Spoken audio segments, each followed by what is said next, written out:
So good morning, everybody, and afternoon for anyone joining us from the Eastern States.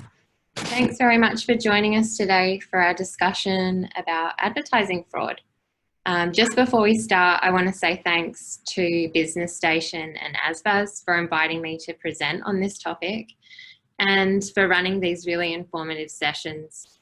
The economic conditions that have accompanied this pandemic have been make or break for many businesses. So these sessions are really useful to help equip small businesses to deal with these challenges and hopefully grow to be stronger than they were before this crisis. My name's Hannah. I'm the Marketing Director at trafficguard. We're a verification and fraud prevention solution for digital advertising. So I'll dive into what that means a bit later, but first I just want to set the scene on why it's important to be discussing ad fraud, particularly now. About 63% of small businesses have been negatively impacted by COVID-19. This is research conducted in Australia by QuickBooks, and I think the research is probably about a month old, so these numbers may have already changed because, as we know, the environment is changing really rapidly with different implications every day as new restrictions come in or restrictions in some areas start getting relaxed. But more than ever, more of our lives are being pushed online. More of your customers' lives and your competitors' lives are being pushed online. Before COVID, you might have had people coming into a physical store, and then, you know, in the kind of peak of restrictions and lockdown, that might have come down to completely zero, where your physical presence was a channel that you weren't able to really use to generate new business. Indeed, 41% of small businesses have reported a decline in revenue for the February-March period of more than 50%. Post-COVID, the recovery is going to take time, and for lots of different product and service categories, it might not ever really return to the way it was before, because there have been so many massive fundamental shifts in consumer behavior. More people are doing more online, they're getting more comfortable with conducting their lives digitally, and that's shopping online, conducting meetings, socializing. So different, I guess, segments of the population have been more comfortable with doing different activities, but online before COVID. And I guess during this crisis, when everyone has kind of had to come to terms and come to grips with leveraging technology to do these different things, that they're just more comfortable, and everybody is more comfortable in that digital world. And so that, on top of that kind of shift in the behavior of your customers potentially, there's also a big shift in the competitive environment. So previously, maybe you were operating in a landscape where there was little competition digitally. And even if you were doing online advertising, or even if you were potentially even delivering part of your product or service online, maybe there wasn't a lot of competition. But now more and more businesses have had to move their communications channels to be digital as well. So you'll see probably an influx of competition in that environment if potentially there wasn't that competition there before. Because even though you're skilling up and becoming more proficient in the areas of digital advertising potentially, or delivering products and services online, your competitors are also doing the same thing. So on top of that, 9 out of 10 businesses are concerned for the medium or long term. So that's kind of the next 4 to 6 months and even beyond. And that's really because the only thing that's certain about that period is that there is going to be a lot of change. We really still don't know to what extent or how extreme the lasting impacts of these shifts in behaviour are going to be. So even as restrictions and lockdown eases, the importance of online advertising won't diminish. More online than ever before. And if you aren't getting in front of them, then there's a really strong chance that your competitors are. So that's kind of just, I guess, the growing importance of considering online channels when it comes to reaching your customers, and also potentially in delivering products and services as well. Really taking into consideration not just the way that you're able to run your business, but ultimately what's the competitive landscape look like post-COVID, and what are all of the changes in customer behaviour that will inevitably impact your strategy. So most of you are already advertising online, and that's why you're interested in this topic of ad fraud, or you're planning to advertise online in the near future. So what if you could increase how many people see your advertising without actually increasing your ad spend? So this big green bag here, it's not a pineapple, it's a bag of money. It's your ad spend. It could be $50, $500 or $50,000, whatever it is. This is how much you spend on advertising every week. Say you're spending $50 a week. This is 100% of your ad spend. So for a certain amount of money, you can reach a certain number of people. But typically anywhere between 10 and 30% of your budget is being consumed by ad fraud. So I'll go into more details later about what ad fraud is specifically, but the important thing to note is that 30% of your spend is not putting ads in front of real people. It's just waste. 70% is potentially working fine. And anywhere between 10 and 30% is likely just doing nothing for your business. So by stopping fraud, for the same amount of money, you can get your ads seen by more real people. So when we talk about ad fraud, there's a lot of conversation that's really centered around more enterprise size businesses. These kind of large enterprises have access to different specialist skill sets, and they have big teams and big budgets. In small businesses, on the other hand, you might be a business owner who's also doing some of the digital advertising. You might have a digital advertising team or a marketing coordinator who looks after that digital advertising function. And so they might be more concerned in this area. But regardless, typically in small business, you've got a lot of skills that are being run, or a lot of functions that are being run by individual people, rather than these massive teams that enterprises have available to them. So when it comes to the discussion around ad fraud, there's not a whole lot of awareness that's being driven in the small and medium business field.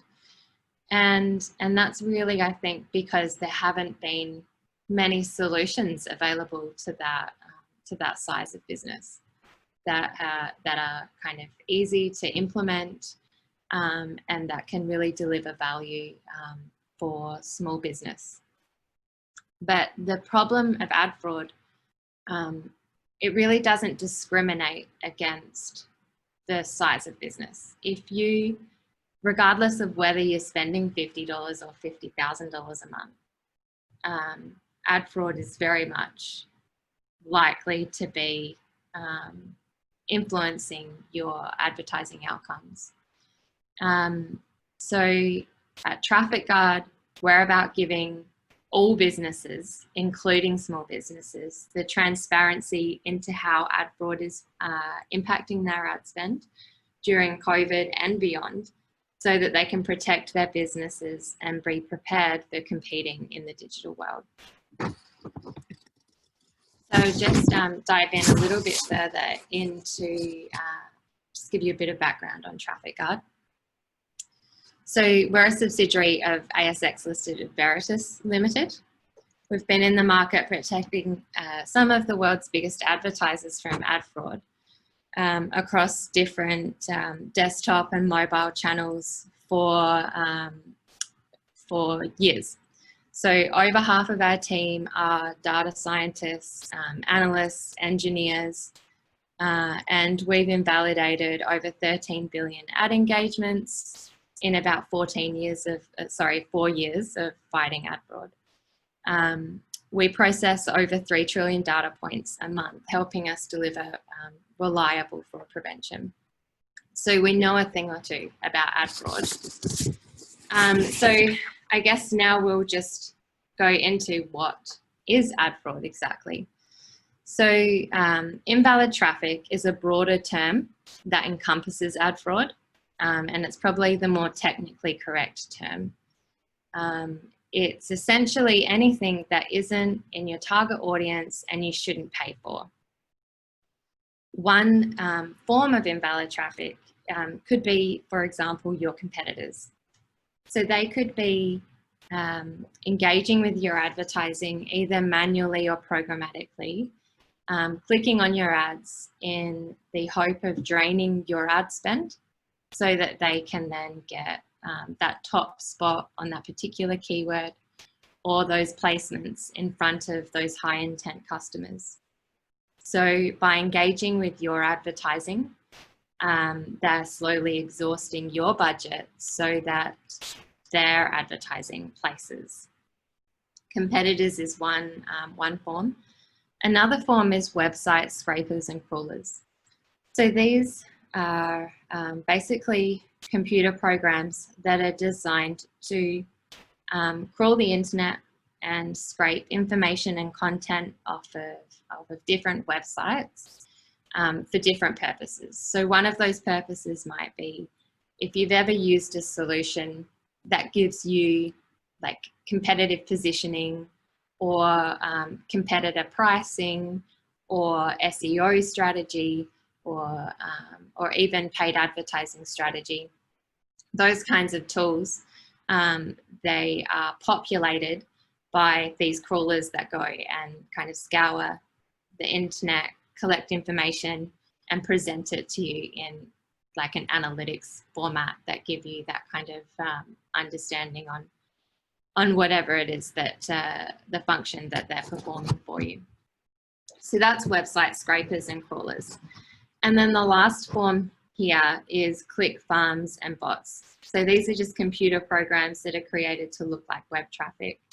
And sometimes they're created specifically to engage with advertising as well. Some of these forms of invalid traffic are malicious and some of them aren't as malicious. But the thing that they've got in common is that they'll never become a customer. So essentially, they might click on an ad, you pay for that click, but it'll never ever result in a sale. And that could be as much as 30% of your traffic that doesn't have any potential to deliver a return on investment. So you might be wondering, what are the motivations? Like, how do people make money? Why is there fraud in the first place? So the very obvious, I guess, first example of competitors is an example of, I guess, sabotage motivated fraud. So this could be disgruntled employees or disgruntled ex-employees or unhappy customers even. But mainly we see it kind of in the form of competitors who want to waste your spend. So they might Google your products or keywords that they are competing for also, and they'll click your ads to exhaust your daily budget, and then fewer customers will see your ads, and maybe they'll get top spot on those keywords, and more customers will see their ads. So that's probably one of the, I guess, clearest motivations for ad fraud. And it could be that, you know, that competitor is just sitting there in the morning and they're doing this manually. Or it could be, that could be a more, you know, sophisticated operation where they're actually buying click traffic online. And that, and, you know, there are so many different ways that, that they can execute that, like on different kind of black hat sites to find that kind of traffic that's specifically there to just click on ads with no intention of ever really generating any sales or customers. The other form, or I guess motivation of ad fraud, is financially motivated. So one example of this is, like, if you're running Google display advertising, for example, say you're a toy store and your ad is being displayed on a parenting blog. So this parenting blog gets paid every time someone sees an ad or clicks on an ad on their blog. So say they get 20 visits a day on their blog, and they can make their, you know, equivalent of their 20 users seeing these ads. If they want to make more money, they would be incentivized to buy traffic to their site. So they then introduce bot traffic, basically. They buy, typically it's bot traffic that comes to their site. And every time a bot comes in and engages with their site, a new ad is shown, or a new ad is potentially clicked if that's the model that they're getting paid on. And all of this traffic comes through to your site, or and inflates what looks like ad engagement for your advertising campaigns, while the publisher is getting paid more and more. But none of this traffic is actually real traffic. None of it's going to actually deliver a return on investment. But for the publisher, they continue to get paid. So that's an example of financially motivated fraud. So by now, I hope you're getting the picture that there are lots of ways for fraud to enter the ecosystem, and lots of motivations for bringing it in. So moving on, I guess, to how it actually impacts you. Like, why should you care that that fraud is in your advertising? And the most obvious reason is wasted ad spend. So it's potentially 70% of your ad spend is performing really well, and 10 to 30% of it is just being wasted. Like, it may as well just be thrown out the window. That's the most obvious impact, but it's really just the tip of the iceberg. The biggest impact of ad fraud is the opportunity cost. If your advertising is exhausted by bots and fraud and invalid traffic at the start of the day, when legitimate people are searching for different products that you would normally rank for, or they are engaging with different sites where your display advertising might normally be displayed, then they're not actually getting to see your ads, because your ad budget has already been exhausted earlier in the day. So these high intent customers, like the real people that you're trying to reach, they don't see your ads, and they potentially see a competitor's ads or someone else's, and they make their purchasing decision elsewhere. So it's the lost opportunity rather than the wasted ad spend that we think is really the biggest impact of ad fraud on businesses, small businesses and large businesses.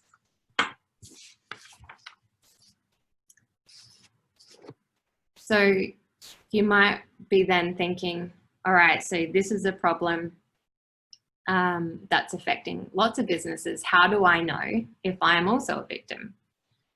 And that is a really hard question to answer, because while there are so many ways that it can impact your business, you can't really see those pains until they're alleviated. So I guess some patterns of bot traffic or invalid traffic might be that you've got visitors coming to your site and bouncing off very quickly, so a high bounce rate, or generally lower site engagement, or lower conversion rates from different sources of traffic. But when it comes to digital advertising, because the fraud is typically always there, it's not just starting all of a sudden, there's generally an element of ad fraud there from the start.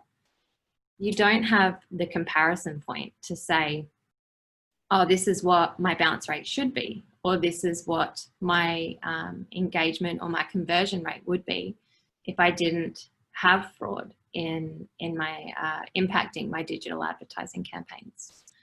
So that means there's no just kind of sudden red flags to say, all right, now it's a problem. It wasn't a problem before, but now it is. But just because there aren't any red flags doesn't mean that you can't find out. So you can use a tool to give you transparency, and then it'll just kind of expose, all right, this is what I thought I was getting, and now I can see 30% of my traffic is actually invalid. It won't deliver any ROI.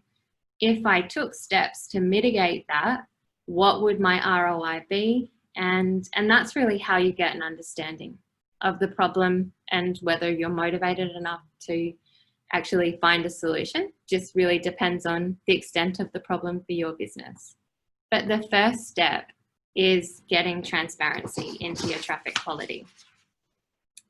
So there are some tools that you can pay for to do this.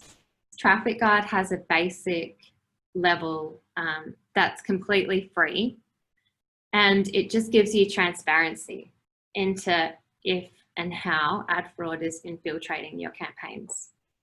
So there's really no point in ignoring this issue or burying your head in the sand and just, hoping that it's not there, when there's easy ways to just find out definitively whether it is there. Ultimately, if there is ad fraud there, it's not ideal, but ultimately it's an opportunity. Like if you can then prevent that from occurring, then you can make your ad spend work better, harder, get in front of more customers, make more sales, grow your business. And ultimately that's the whole objective behind your digital advertising. So let's make that budget work for you. But the first step is really just understanding whether it is there in the first place and really getting transparency into that. So yeah, Trafficguard's got a free tool that you can set up, let it kind of analyze traffic for a little while, and then you'll get a better understanding of really the extent of the problem specifically to your business. So that's kind of the first step. The next step, once you know whether it's present in your campaigns and how, like the extent of it, then you will decide whether or not you want to take steps to actually mitigate it. You can mitigate invalid traffic manually or automatically. So the manual approach would mean you go into Trafficguard, you can pull a report of all of the IPs that have delivered invalid traffic with all of the reasons, and you can see specifically, the volumes, so whether some IPs are delivering higher volumes of invalid traffic than others, just to determine really the level of threat they are. And then, so you take that list from trafficguard, and then you go into your Google Ads settings. So in each campaign, you just go into settings and then IP exclusions, and you add the IPs into that IP exclusion list. We've got loads of resources to guide that really kind of simple process. And then you'll be proactively removing the chance or the opportunity for your campaigns to bid on sources of invalid traffic. So that will just start to prevent your ads from being shown to these invalid sources. So that's the manual approach. There are some limitations to manual mitigation. The first is that it's a bit time consuming. So you have to go and do it on each of your Google Ads campaigns. If you're a relatively small advertiser, that might be perfectly manageable. If you're running a bigger budget with multiple different campaigns, then that can be a more time consuming and laborious process. The other limitation is that it's periodic. Because you're going in manually into trafficguard and then into Google Ads, you'll probably only do that once a week or once a fortnight. And your exclusion list is only as up to date as on that one day. So as soon as you've updated it, in that period, it's up to date at that point in time. And then if the next day a new source of invalid traffic comes, then they've got that whole rest of the period to potentially deliver invalid traffic, consume ad spend, until your list is then updated again at the end of that period. So that periodic nature of a manual mitigation process means that that you have an element of protection, but there's still also an element of exposure. And then the third limitation is when it comes to removing exclusions.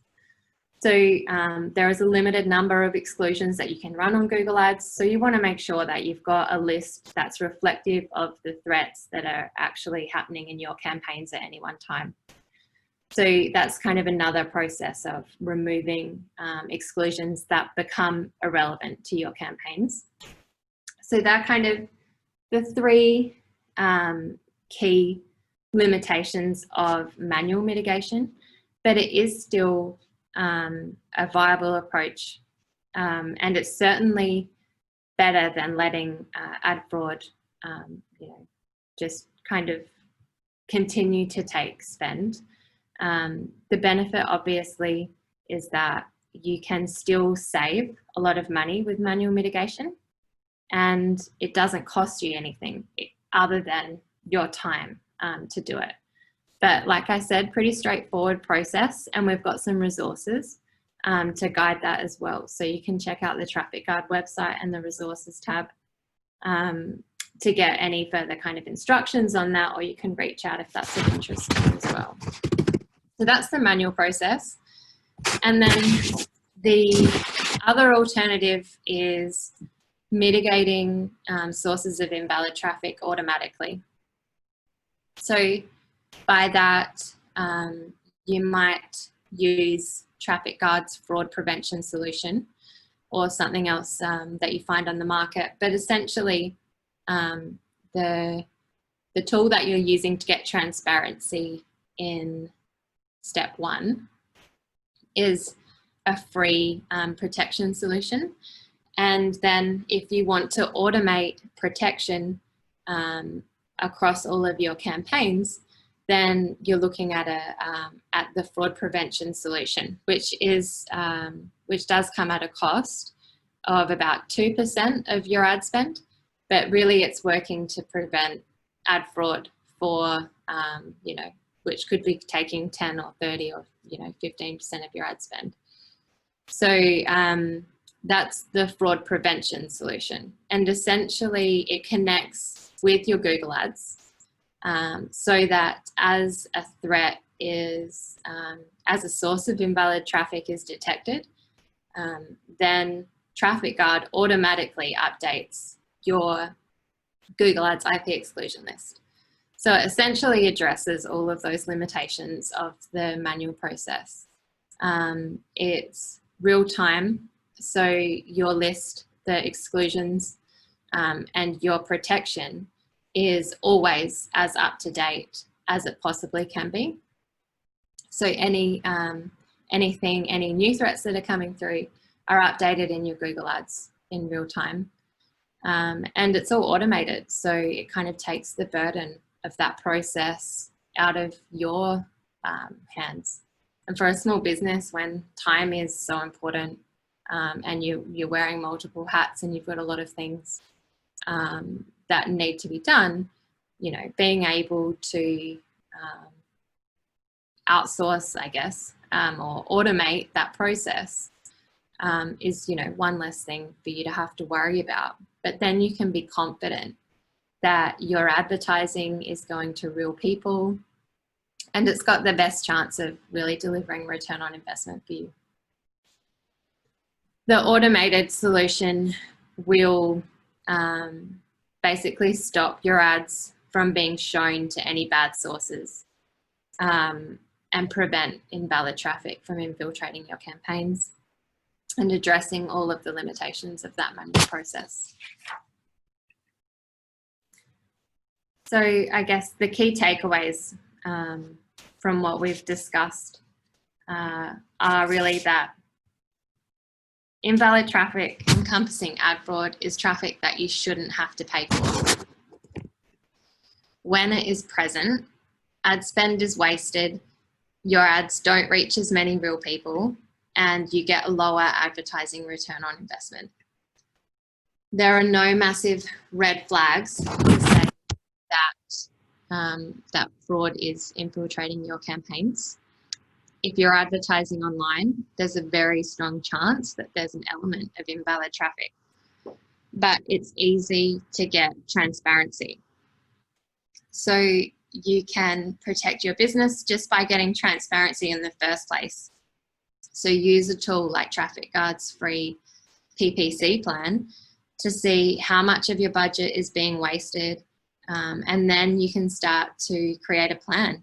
So creating a plan to protect your spend, either by manually updating your exclusion list or by putting proactive fraud prevention in place. By removing ad fraud, you're increasing your reach without increasing your ad spend. And I think now during COVID in particular, when every dollar counts, it's more important than ever. So that about sums up the presentation, the main content, but thank you all for listening. And I just I want to see if there are any questions about what I've discussed. Just before we launch into questions, you can pop them in the Q&A section on Zoom. And if you've got, if you're interested in learning about the free PPC solution to get transparency into how fraud is impacting your ad spend, you can visit tr.gd/business station and get some more information there. Hannah, we have a question. Yeah. So Nancy would like to know, how does trafficguard mitigate the problem of invalid traffic that is caused by competitors? For example, manually clicking ads to diminish budget. Yeah. Thanks for your question, Nancy. So trafficguard, we have basically every single engagement that comes through our platform, we're collecting kind of like 200 data points. We use the information on each of those engagements And then we enrich it with data that has collected across the whole network. So we're not just looking at what is happening on your campaigns, but what is happening across the broader on all of the campaigns that we're analysing globally, and formulating the rules and analytics that inform validation or invalidation. In the respective competitors, there's really sophisticated behavioural analysis that happens to determine, like, not necessarily definitively that it is a competitor, but definitively that it is invalid traffic, and that it's invalid traffic because the behaviours and the behaviours and the KPIs that are associated with that traffic are reflective of invalid traffic. So it's really that we're looking at the behavioural aspects overall, rather than saying that is definitely a competitor. I hope that answers your question.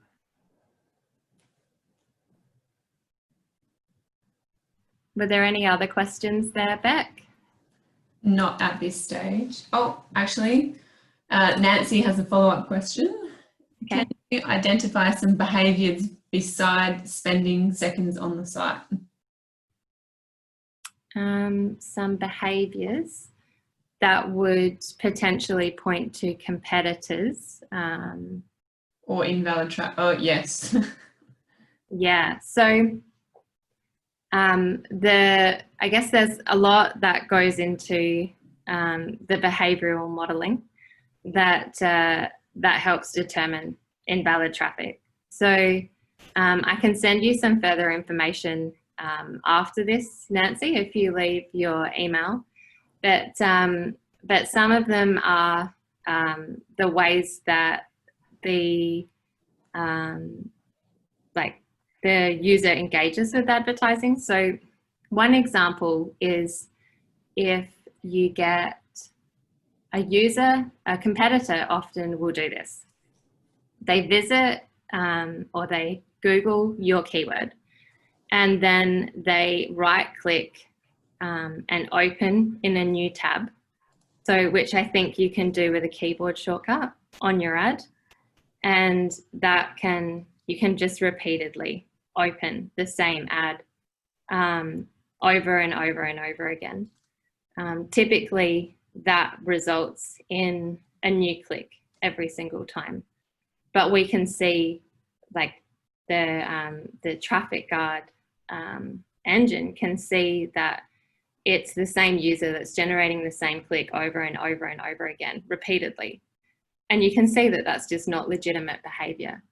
So that's one pattern, I guess, one example of hundreds of behavioral indicators that that can indicate invalid traffic generally, not necessarily the motivation.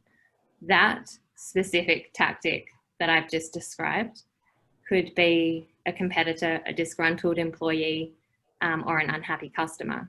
But the point is that it's activity that's never really going to generate a sale.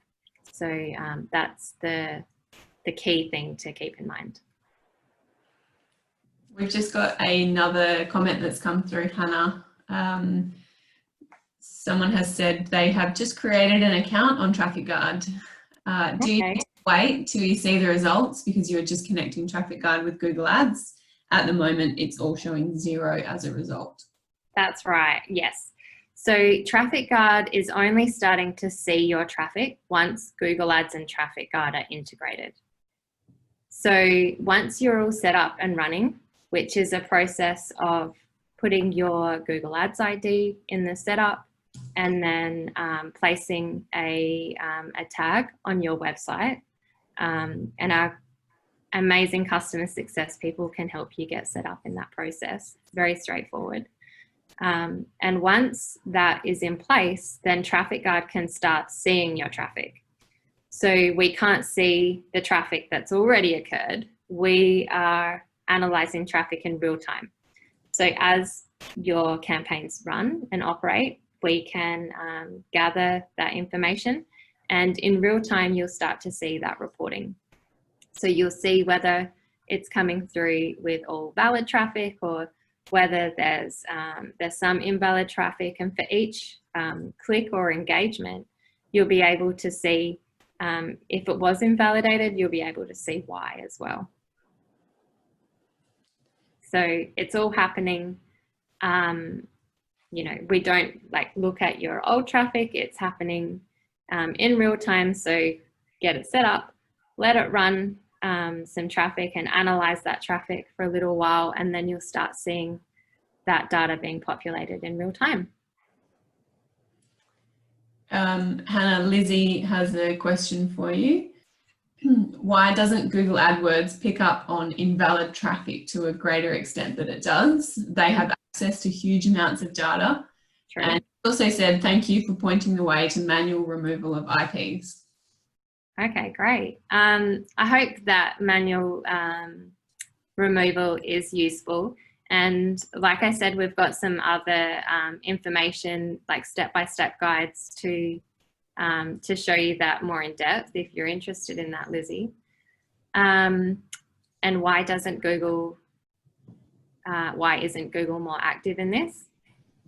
Well, I can't really speak on behalf of Google, but we can see that that Google do take steps to an extent, but it's not as thorough. And you know, the only thing I can't speak to why that might be the case for them, but trafficguard is a specialist solution. Like this is, we live and breathe fraud prevention.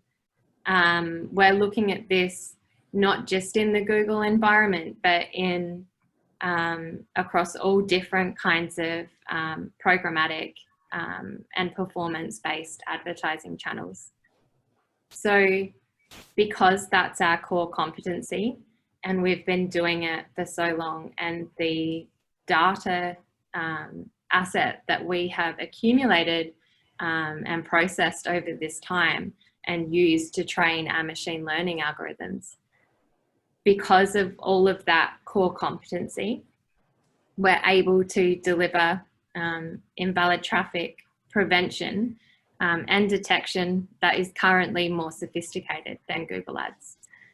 So we find that, you know, there is an amount that Google picks up, and then there's also an amount on top of that that trafficguard detects. So I can't speak to on behalf of Google and say why, but that is the case, yeah. So we haven't got any more open questions for now, but if anybody online has any more questions, we've got Hannah for about another 15 minutes, so feel free to submit your questions. Okay, well, if there's no more questions, I guess for now, potentially we can just leave it there. If anything comes up, if you have any feedback or other questions, it'd be great to hear from you directly. So my email address is hannah.wallace@trafficguard.ai, or you can find me on LinkedIn as well.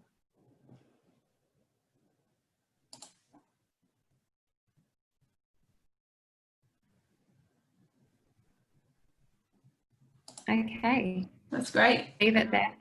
Yeah, we can leave it there. Okay, excellent. Well, thanks very much, everybody, for your time today. And again, if you've got any questions or feedback, please do get in touch. Thanks, Hannah. See you. Bye, everyone.